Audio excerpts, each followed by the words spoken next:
लोग जो है relative lowering of vapour pressure पढ़ लिए। अब इसका यूज क्या बताए थे, जितना भी क्वालिटेटिव प्रॉपर्टी है उसका मेन यूज क्या है कि हम सॉल्यूट का मोलार मास कैलकुलेट करते हैं। इस मेथड से, क्योंकि एक्सपेरिमेंटल मेथड है, क्योंकि ये जो वेपर प्रेशर को जो स्टडी करेंगे तो एक्सपेरिमेंट से स्टडी करेंगे और फिर मोल फ्रैक्शन पता हो जाएगा, ठीक है। और इसी से फिर हम लोग पता कर लेंगे relative lowering of vapour pressure. Lowering of vapour pressure तो विदाउट एक्सपेरिमेंट पता नहीं चलेगा। ये वैल्यू और ये वैल्यू विदाउट एक्सपेरिमेंट पता चलेगा, ये और ये वैल्यू तो एक्सपेरिमेंट करेंगे तभी पता चलेगा। तो एक्सपेरिमेंट करके हमको जो है लोअरिंग ऑफ वेपर प्रेशर निकालना है, तो relative lowering of vapour pressure आ जाएगा एक्सपेरिमेंट से, और ये directly proportional to directly equal to हो जाएगा x2। उसके हेल्प से हम जो है मोलार मास निकाल लेंगे सॉल्यूट का।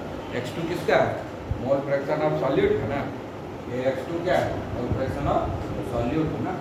तो relative lowering of vapour pressure is equal to the mole fraction of solute, यही ना यार रिजल्ट क्या है, relative lowering of vapour pressure जो हम लोग बनाए हैं उसके बाद यहाँ पर कैलकुलेट किए है ना, ये T1 का वैल्यू हम यहाँ पुट किए है ना, उसके बाद ये दोनों कैंसिल हो गया, आया 1 माइनस x1 फिर x2। तो x2 क्या होगा, मोल फ्रैक्शन ऑफ सॉल्यूट है। तो relative lowering of vapour pressure equal to x2 हो गया ना, हाँ यहीं से उठा के लाया है, वो एक कैलकुलेशन इधर जो किया है, ठीक है। तो हमको क्या मिला ultimately result, relative lowering of vapour pressure equal to mole fraction of, ठीक है। अब इसी से हम लोग जो है कैलकुलेशन करें।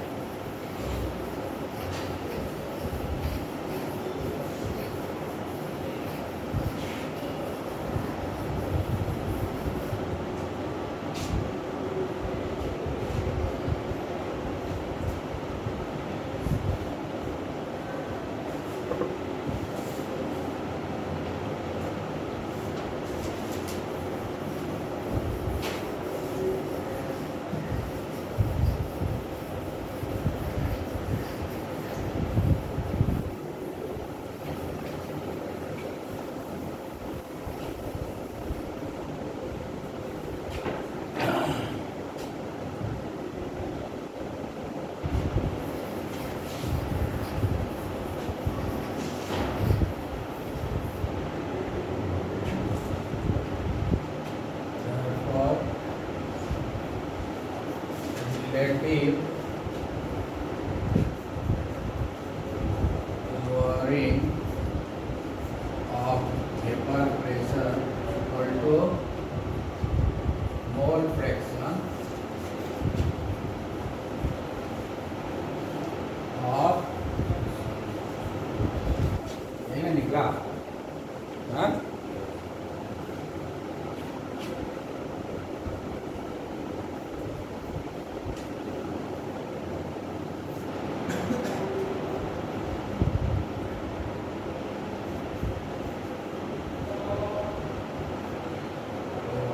होगा, इसका ही होगा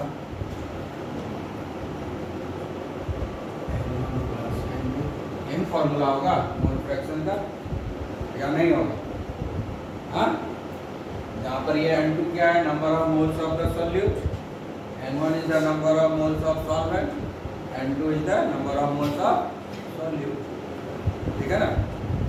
उसके बाद क्या है, हम इसको लिख सकते हैं N2/N1, क्यों, क्योंकि N2 is solute which is much less than N1, so that's why N2, therefore N2 neglected,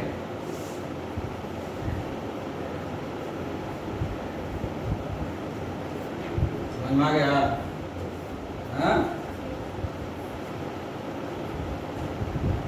N2 is much less than N1, इसलिए डेनोमिनेटर पर हम लोग खाली जहाँ प्लस है वहाँ पर हम इसको हटा देंगे, मल्टीप्लाई और डिवीजन में नहीं है, जहाँ प्लस के मोड में है तो हमको कैलकुलेशन में दिक्कत ही करेगा ना पॉइंट में आकर के, आगे कुछ फर्क पड़ेगा नहीं क्योंकि बहुत ही कम है। हम क्या बताए थे, colligative property are the property which is applicable to ideal solution.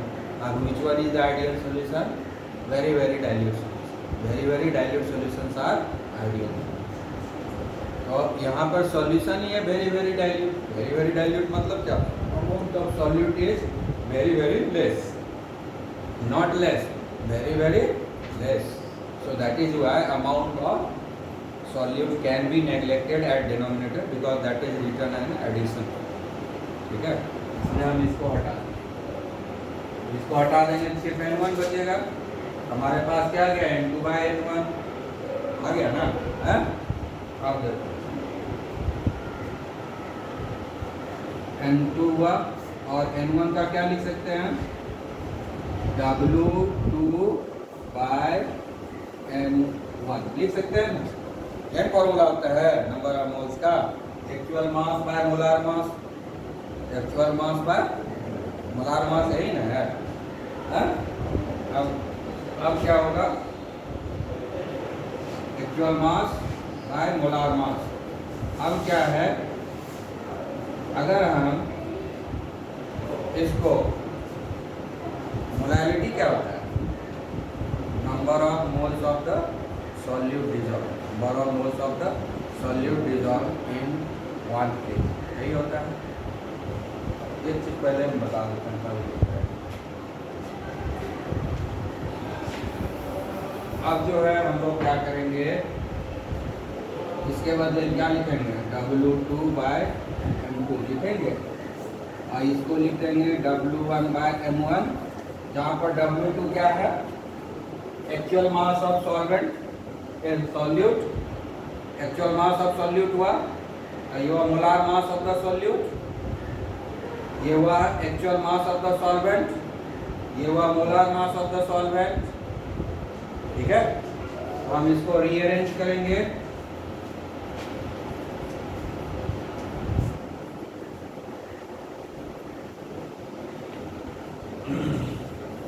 Rearrange करेंगे तो हो जाएगा W2 into M1 upon W1 into M2। होगा कि नहीं? सॉल्वेंट के बारे में तो हमको सब आइडिया है, क्योंकि हम जान रहे हैं कि सॉल्वेंट क्या है, पानी है या और भी कुछ है। उसका मोलार मास भी मालूम है, एक्चुअल कितना लिए हैं सॉल्वेंट वो भी मालूम है।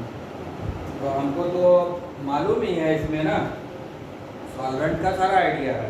तो ये दोनों पैरामीटर तो सॉल्वेंट का, सॉल्वेंट कितना हम लिए हैं, मास कितना लिया है सॉल्वेंट का, W1 हो गया, M1 हो गया molar mass of the solvent. ये दोनों तो हमको पहले से डेटा मालूम है। और सॉल्यूट कितना डिजॉल्व किए वो भी मालूम है, 1 ग्राम 2 ग्राम 10 ग्राम। हमको मालूम क्या है? नहीं है ये M2 और M2 निकलेगा क्योंकि ये वैल्यू तो हमको एक्सपेरिमेंट से मिलेगा। ये वैल्यू हमको एक्सपेरिमेंट से मिलेगा। Relative lowering of vapour pressure, what it is? Relative lowering of vapour pressure. तो हमको ये वैल्यू एक्सपेरिमेंट से मिलेगा। ये वैल्यू हमको पता है ना? ये वैल्यू पता है, ये वैल्यू पता है, तो यही ना निकालना है। तो सारा वैल्यू जब पता है तो M2 निकलेगा। M2 क्या है? Molar mass of solute. तो ये तो हम इस तरह से मोलार मास ऑफ सॉल्यूट निकाल सकते हैं कि नहीं? है? इसका फॉर्मूला भी लिखा जा सकता है। M2 इक्वल टू, M2 को हम यहाँ ले जाएंगे, इसको उठा के यहाँ ले आएंगे, W2 into M1 upon W1 into delta P1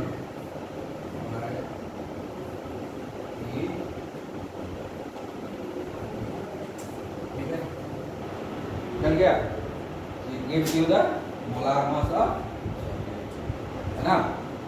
यही ना है molar mass of the solute.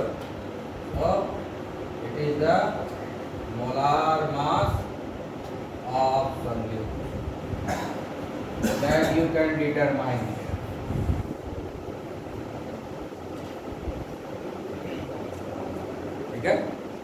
Mass of solute निकाल सकते हैं ना इस मेथड से, हाँ, relative lowering of vapour pressure method से हम मोलार मास निकाल सकते हैं।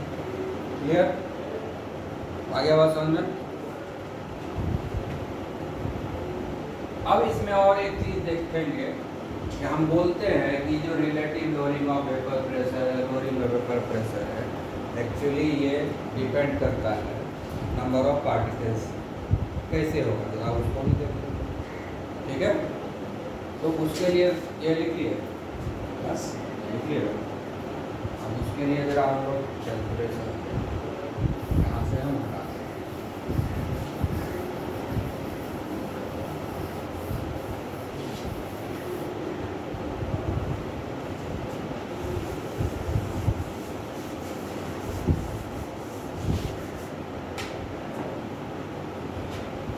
तो हम लोग क्या करेंगे, N2 को रहने देते हैं और N1 को हम लोग जो है मॉडिफाई करेंगे। तो इसको क्या लिखेंगे हम, W1/M1 लिखेंगे ना, ठीक है? उसके बाद होगा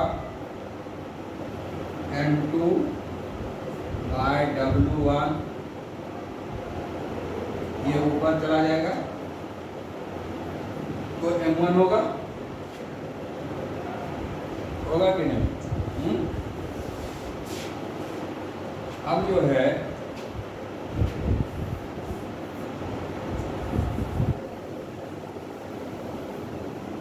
अब हम लिखते हैं delta P1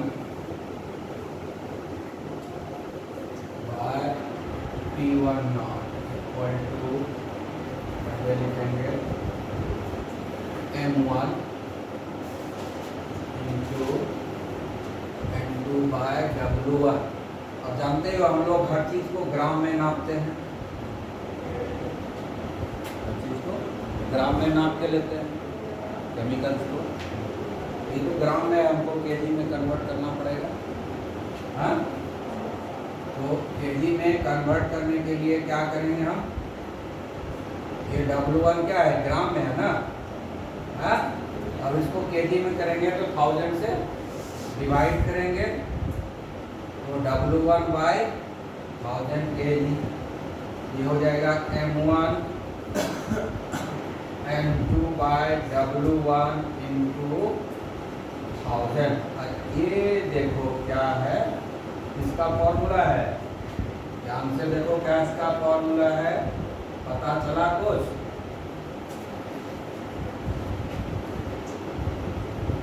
molality, number of moles per kg of solvent. W1 is what? It is the amount of solvent. So number of moles of the solute present in 1 kg of solvent, 1000 से जब divide किए तो हो गया ना पर KG. आई बात समझ में? हाँ, मोलालिटी है, तुरंत भूल गया, अभी इसी चैप्टर में पढ़ा रहे हैं, भूल गया। ये मोलालिटी हो गया ना, और ये जो M1 है क्या है, मोलार मास ऑफ, ये तो बदलता नहीं है, कांस्टेंट है ना, कांस्टेंट है या नहीं? M1 कांस्टेंट होगा कि वेरिएबल? कांस्टेंट।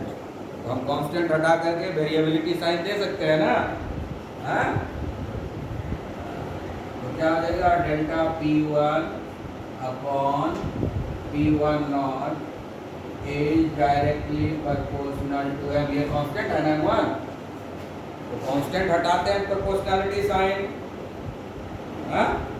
अब प्रोपोर्शनैलिटी साइन हटाएंगे तो कांस्टेंट इंट्रोड्यूस करेंगे, यही ना है हमारा मैथमेटिक्स। तो हमने कांस्टेंट को हटाया, तो कांस्टेंट हटाएंगे तो प्रोपोर्शनैलिटी साइन देना पड़ेगा ना। Relative lowering of vapor pressure is directly proportional to molality। Molality क्या है, नंबर ऑफ पार्टिकल्स है ना, number of particles of the solute present in 1 kg of solvent। तो नंबर ऑफ पार्टिकल्स पर डिपेंड किया कि नहीं, number of moles per depend. Number of moles मतलब क्या हुआ, नंबर ऑफ पार्टिकल्स। तो ये प्रूफ हुआ कि relative lowering of vapor pressure is directly proportional to molality, means it is directly proportional to the number of particles of the solute, number of particles of the solute. That is why it is a colligative property. Lowering of vapor pressure colligative property नहीं है, relative lowering of vapor pressure colligative property है. Understood this? Lowering of vapor pressure is not a colligative property. Which one is a colligative property? Relative lowering of vapor pressure is a colligative property. This is your relative lowering of vapor pressure, na? What you got? Proportional to the molality. ठीक है ना? Molality is what? Number of moles dissolved per kg of solvent. That means number of particles dissolved, number of particles of the solid dissolved per kg of the solvent. So it is directly proportional to the number of particles of the solute. So this data depends upon this terminology. Relative lowering of vapor pressure depends upon the number of particles of the solute. Whenever any property depends upon the number of particles of the solute, that property is known as colligative property. So that is why relative lowering of vapor pressure is the colligative property.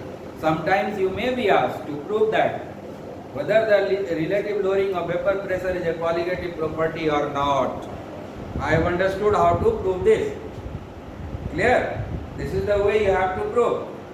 You have to establish the relationship using the molality. समझ में आ गया पूरा? Understood this? This is the relative lowering of vapor pressure. हम सिर्फ क्या किए? Change किए इसको, है ना? यहाँ M1 है ना, कांस्टेंट है, कहे कांस्टेंट हम यूज करेंगे. इसको हम पहले लिख दिए, इसको बाद में लिख दिए. और हमको मालूम है कि हम जो भी डेटा लेते हैं ग्राम में लेते हैं, मोलार मास भी ग्राम में ही लेते हैं, और एक्चुअल जो हम लेबोरेटरी में वर्क करते हैं सब ग्राम में ही करते हैं. केजी में जल्दी करते नहीं है, क्योंकि हम लोग छोटे छोटे अमाउंट पे सब काम करते हैं. ठीक है ना? अगर केजी रहेगा तो केजी मेंशन कर देगा, ग्राम रहेगा तो मेंशन ही नहीं करेगा, क्योंकि ग्राम में हम लोग नॉर्मल ये ट्रेडिशन है कि हम लोग ग्राम में ही वर्क करते हैं, ग्राम में ही अमाउंट लेते हैं, ये ट्रेडिशन है. अगर कहीं केजी में लेगा तो मेंशन करेगा कि हाँ केजी में दिया गया है. अगर कुछ नहीं मेंशन है, इसका मतलब हम बाय डिफॉल्ट समझते हैं कि ग्राम में लिया गया है. ठीक है, आई बात समझ में? तो इसीलिए हम यहाँ पर तुमको ग्राम मेंशन करके दिखाए, W1 ग्राम सब जगह है, लेकिन कहीं मेंशन नहीं किए, क्योंकि यहाँ हमको कन्वर्ट करना था केजी में, इसीलिए हम मेंशन करके स्पेशली दिखाया कि ग्राम में ही रहता है. इसीलिए हम लिखे हैं W1 ग्राम. W2 भी जो है उसमें ग्रामे में है, M1 भी ग्रामे में है, सब ग्राम में. पूरा फॉर्मूला में जितना भी वेट वाला टर्मिनोलॉजी है सब ग्राम में है. अंडरस्टूड? तो इसलिए हम मेंशन करके इसको हमने ग्राम को केजी में कन्वर्ट किया, तो हमको ये फॉर्मूला मिल गया. और ये फॉर्मूला किसका है? मोलालिटी का. हमने मोलालिटी का सिंबल क्या है? Small M. इसलिए स्मॉल एम यूज किए मोलालिटी, है ना? यही बात समझ में? क्लियर? हाँ, हो गया, नया चीज मिल गया. Relative lowering of vapour pressure means mole fraction of solute, है ना? अब लिखेंगे relative lowering of vapour pressure is directly proportional to molality. आई बात समझ में? क्लियर? अब इसके नीचे स्टेटमेंट लिखो ये वाला. ठीक है, अब लिखेंगे इसके नीचे ये statement, relative lowering of vapour pressure is directly proportional to molality. Understood? समझ गया? क्लियर? और कोई चीज मोलालिटी पर डिपेंड किया मतलब पार्टिकल पर डिपेंड किया, है ना? Therefore, it is a colligative property. Colligative property. समझ गया?